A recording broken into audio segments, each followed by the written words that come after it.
مجلس النواب العراقي يخطط لإصدار قانون أسود مصخم، إصدار قانون يفرض على الشباب العراقيين أو الرجال بالزواج من أكثر من امرأة عراقية.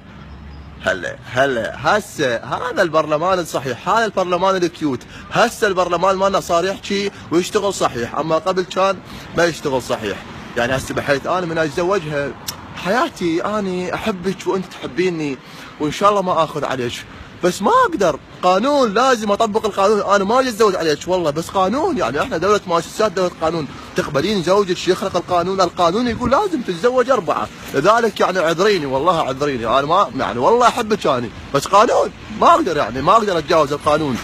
لذا نناشد النساء في العراق بالخروج بمليونية كبيرة، مظاهرة مليارية، والذهاب إلى مجلس النواب وكمش هذه النائبة التي قالت وشرعت هذا القانون، كمشها إيمنا ونفشها من نعطوبها وخنقها والتخلص منها بسرعة لأنها راح تسوي كوارث. كان معكم من بغداد مختار طالب لقناة لا وجود لها أصلا.